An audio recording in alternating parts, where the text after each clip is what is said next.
श्री गरुड अष्टोत्तर शतनामस्तोत्रम्।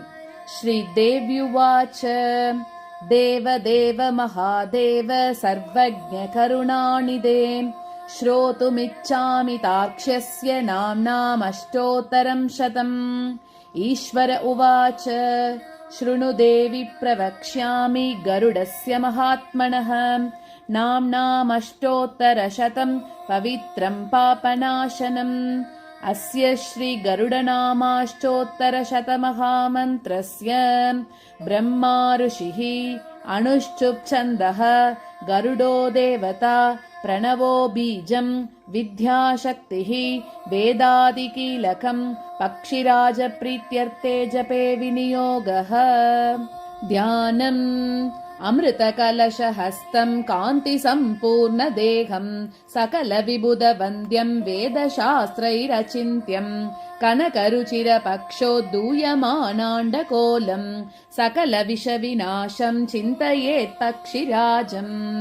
ॐ वैनतेयः खगपतिः काश्यपोऽग्निर्महाबलः तप्तकाञ्चनवर्णाभः सुपर्णो हरिवाहनः छन्दोमयो महातेजा महोत्साहो महाबलः ब्रह्मण्यो विष्णुभक्तश्च कुन्देन्दुतवलाननः चक्रपाणिधरः श्रीमान् नागारिर्नागभूषणः विज्ञानतो विशेषज्ञो विद्यानिधिरनामयः भूतिदो भुवनत्राता भूषयो भक्तवत्सलः सप्तच्छन्दोमयः पक्षी सुरासुरसुपूजितः गजबुक्कच्चपाशी च दैत्यहन्तारुणानुजः अमृतांशोऽमृतवपुर् आनन्दनिधिरव्ययः निगमात्मा निराहारो निस्त्रैगुण्यो निरव्ययः निर्विकल्पः परं ज्योतिः परात् परतरः परः शुभाङ्गः शुभतः शूरः सूक्ष्मरूपी बृहत्तनुः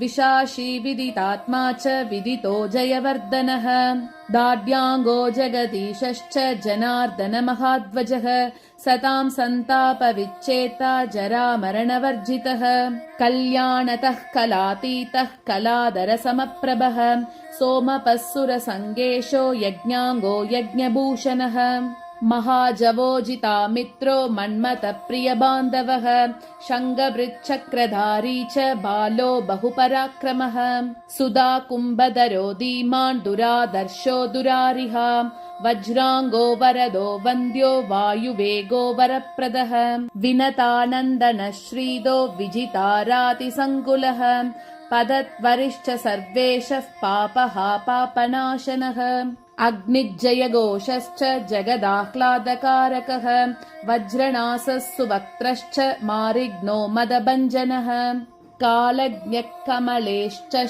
कलिदोषनिवारणः विद्युन्निभो विशालाङ्गो विनता दास्यमोचनः स्तोमात्मा च त्रयी मूर्धा भूमा गायत्रलोचनः सामगानरतः सग्वी स्वच्छन्दगतिरग्रणीः इति तं परमं गुह्यं गरुडस्य महात्मनः नाम्नामष्टोत्तरशतं पवित्रं पापनाशनं स्तूयमानं महादिव्यं विष्णुना समुदीरितम्।